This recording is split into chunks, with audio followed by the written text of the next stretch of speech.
Well, so basically if you use the jump pad and you fall from a very high ground before you hit the floor, you will be able to slide really far.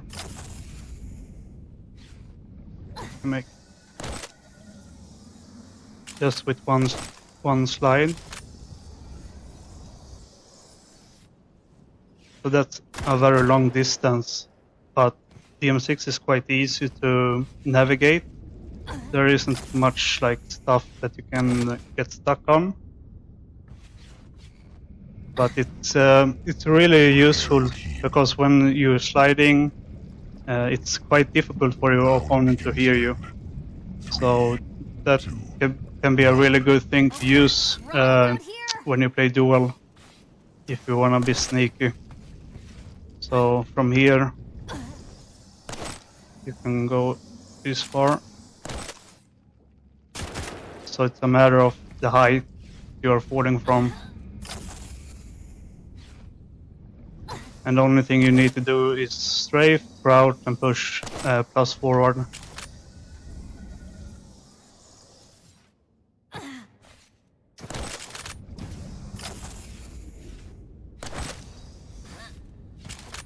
And also the how to say it, the sharper you turn, the more acceleration you got.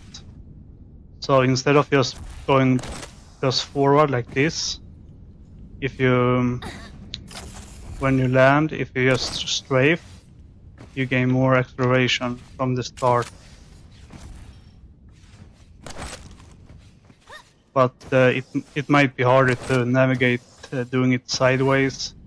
But sometimes it can be necessary to keep the momentum going, and that requires sometimes that you have to go sideways and backward.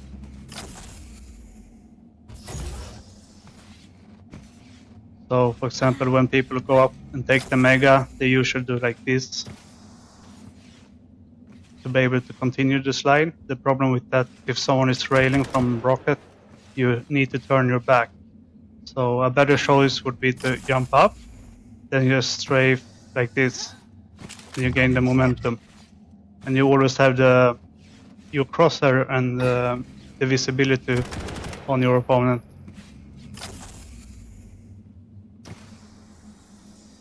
So that's a good option. Quad spawned.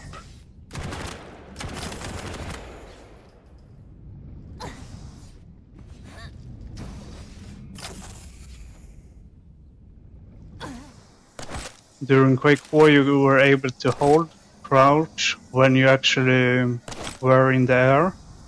That sometimes doesn't work in Quake Champions. You need to push the crouch button when you hit the floor.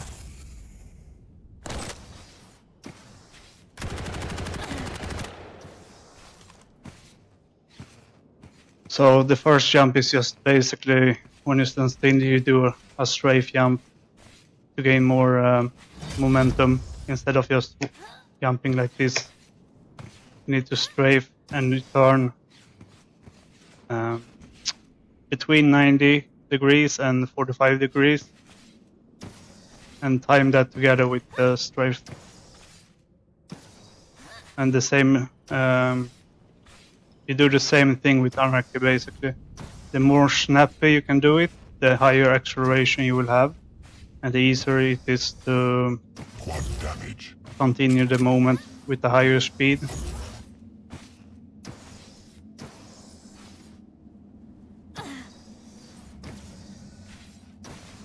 And when you go down these stairs, you need to stop holding crouch, and then you re-crouch it when you hit the floor. So when you go downstairs and stuff, don't keep the crouch in all the time, you need to let go. And each time you hit the ground again, you need to crouch.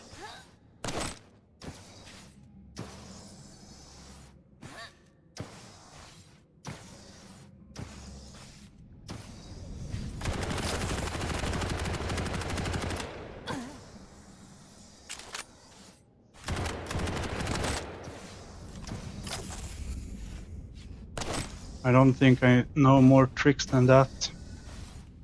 It's quite simple when you figure it out. I think the biggest issue is when you use the ability, sometimes you get too much movement speed. So it's hard to control it because you go basically too fast.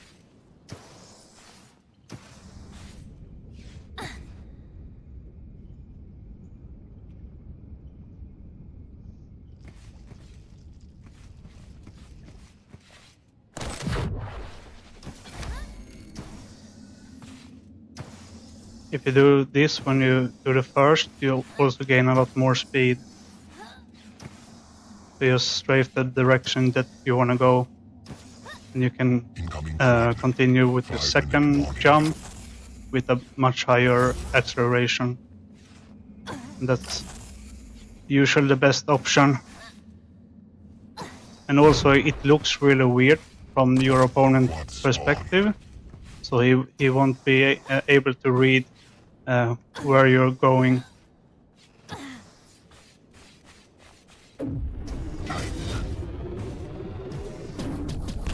This area is usually somewhere you get stuck from here. Usually there you need to let go of the crouch and maybe just do a regular jump. So it's about map knowledge, knowing where you need to stop crouching and where not to.